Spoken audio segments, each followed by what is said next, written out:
What's up, everybody? It's the Digital World Podcast, and let's jump right into it. Cryptic Poet put out this Ripple Partner CGI selected for the Federal Reserve Bank's FedNow service pilot. And that's interesting because we know CGI advances blockchain adoption with the implementation of Ripple Validator node. Okay, so we see that today announced it is the first commercial enterprise to implement the node. Ripple validators are servers that confirm Ripple's distributed technology transactions on the network. The CGI hosted Ripple Validator node provides banking clients with a trusted network partner for Ripple's distributed financial technology that settles international and domestic transactions in real time. Right? We know it takes about 3 to 5 seconds to settle. Okay, CGI is taking public ledger technology out of the innovation lab and bringing its practical benefits to clients. Okay, so that's what CGI had and the connections. Okay, we see here the announcement on the Ripple website with Ripple and CGI. And it says CGI announces this week that the IT leader is bringing Ripple's distributed financial technology capabilities to their payment solution portfolio. Okay, and it says the partnership is a natural fit and it has a long history of shaping and driving innovation in banking and payments, helping to build SWIFT, CHAPS, and other payment systems. And I believe this is a clearinghouse, if I'm not mistaken. And obviously, SWIFT, the monster that it has been for the past 40 to 50 years. Now, this is also that the Federal Reserve Bank's FedNow service pilot is integrating CGI. See, it announces that it has been selected by the Federal Reserve Bank to participate in the pilot program for the FedNow service. And I do believe that there was a bill that introduced the FedNow wallets, digital wallets. So this is interesting. We're going to have to monitor this and see what happens. But it says the pilot brings together banking industry leaders to support development, testing, and adoption of the FedNow service, as well as encourage development of services that leverage FedNow service functionality. As part of the pilot, CGI will support Vantage Bank Texas and CGI All Payments client to deliver real-time payments to its client community. So this is heating up, folks. I know sometimes we just see news day by day and we forget to add all these things up to see what it amounts to. But everything that we've ever seen is coming together, and if you piece it, you can see the big picture and how big this is. So, just want to point that out there, and don't forget what you own. That's important. Tiki Tuaro posted this, and I thought it was very true what he said. He said, over the span of 18 months, we've seen the amount of money committed to DeFi explode from about $1 billion to 40 billion. That is explosive growth. To ignore it, excuse me, to ignore it or dismiss it as a fad would be a grave financial mistake. It is estimated that global financial system sucks about 6% of the world's economic output. That's about 8 trillion.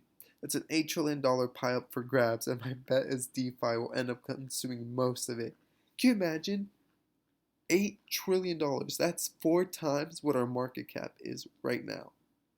That is insane. And let alone other money that's going to flow into it. This is nothing. Nothing.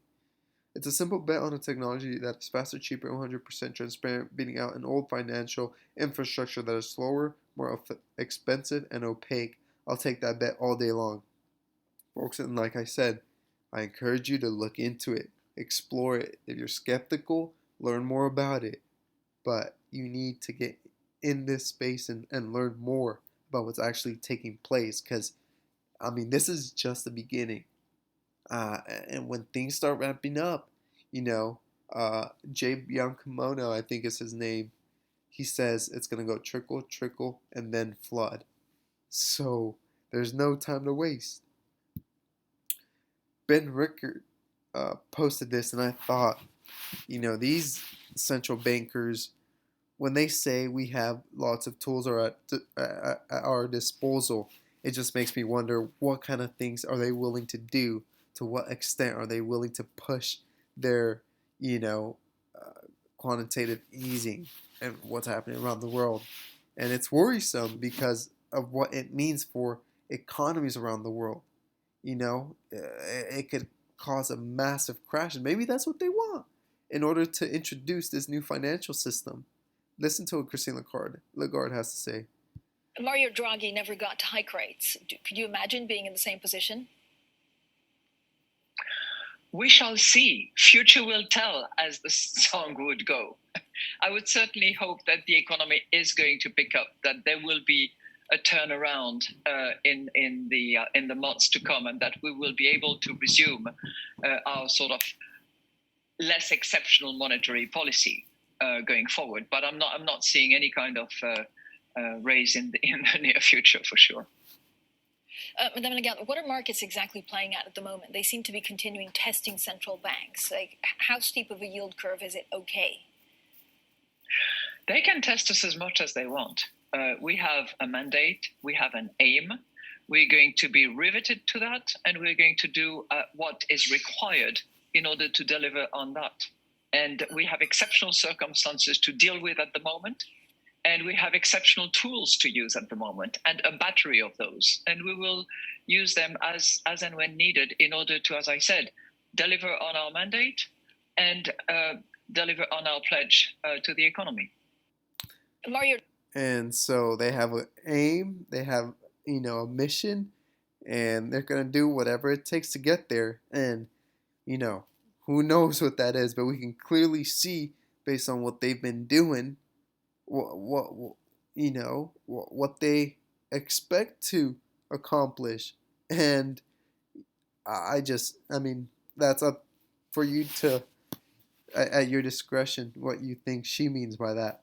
But I don't know if it means any good things, and that's not any advice, financial advice. Okay, so Michael Valfilings posted this. Mike Novogratz says that $1 trillion will flow into crypto starting in April. And here's the article that says that he believes that baby boomers, between 55 and 75 years, could start dabbling in this space.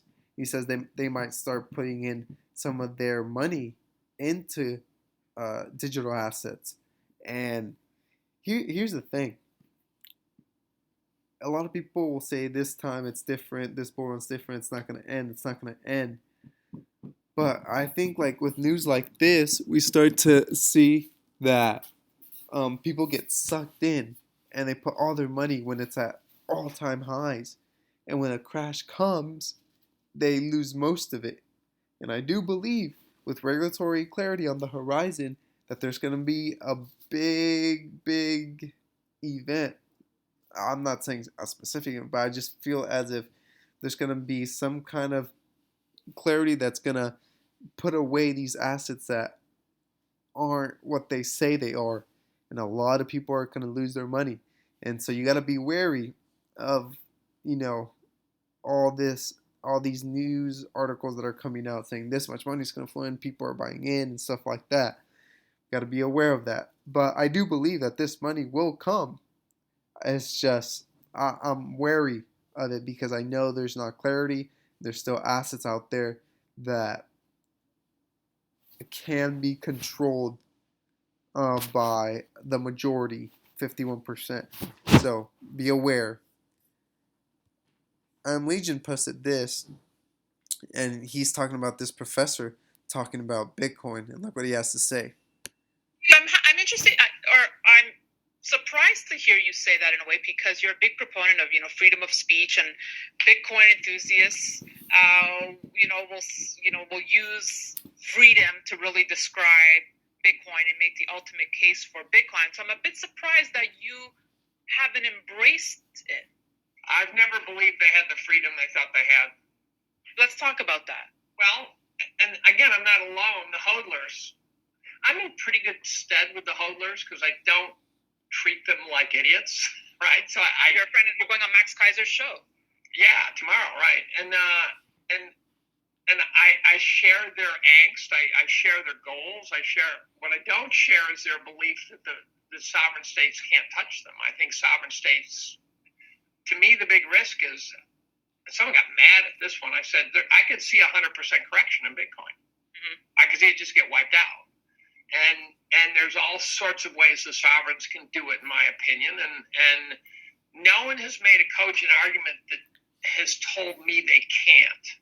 Now, they don't think they can, and, there's the fist-pumping hodlers who say, it's the beauty of Bitcoin, you can't touch us. I go, you make it illegal, you watch what happens to the price of Bitcoin. As soon as anyone of any serious repute can't own Bitcoin without breaking the law, it's a goner. Look at the news coming out of the UK, right? Their regulatory body And there you have it.